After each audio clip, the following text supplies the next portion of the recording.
இந்த கொஸ்டின் பாருங்க நமக்கு எக்ஸாம்ல அடிக்கடி வந்து கேட்பாங்க. Average of first 10 multiple of 14. அதாவது இந்த 14 அப்படிங்கிற நம்பரோட முதல் 10 மல்டிபிள் நமக்கு டேபிள்ஸ்ல வருமா? 14, 28, 42 இந்த மாதிரி பார்த்தோம் அப்படின்னா ஃபர்ஸ்ட் 10 மல்டிபிள். அப்போ வந்து முதல் 10 நம்பர். அப்போ வந்து 10ஆம் நம்பர் என்னதான் இருக்கும்? முதல் நம்பர் 1 × 14, ரெண்டாவது 2 × 14. அப்போ வந்து 10ஆம் நம்பர் 10 × 14 அப்படிதானே? அப்போ வந்து நமக்கு 140. ஓகே. ஸோ இதான் வந்து கேட்டிருக்காங்க. இதோட ஆவரேஜ் வந்து கேட்டிருக்காங்க. நம்ம பொதுவாக ஆவரேஜ் எப்படி பண்ணுவோம்? எல்லா நம்பரையும் கூட்டி மொத்தம் எத்தனை நம்பரை கூட்டினோமோ அதால் டிவைட் பண்ணுவோம். இப்போ 10 நம்பரை கூட்டினோம் அப்படின்னா இதை ஃபுல்லாக கூட்டி டிவைட் பை 10ன்னு போடுவோம்.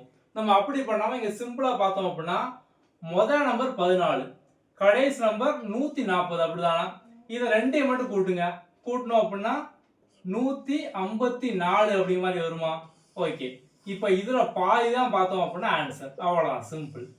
அப்போ இந்த மாதிரி ஆவரேஜ்னு கேட்டு ஃபர்ஸ்ட் 10 மல்டிபிள் இந்த மாதிரிலாம் கேட்டாங்க. அப்போ நீங்க சிம்பிளா பார்த்தோம் அப்படின்னா முதல் நம்பர் கடைசி நம்பர் இந்த ரெண்டையும் கூட்டி பாதியா 2ஆல் டிவைட் பண்ணிடணும். ஸோ அப்போ ஆன்சர் பார்த்தோம் அப்படின்னா 77. அவ்வளோதான், சிம்பிள்.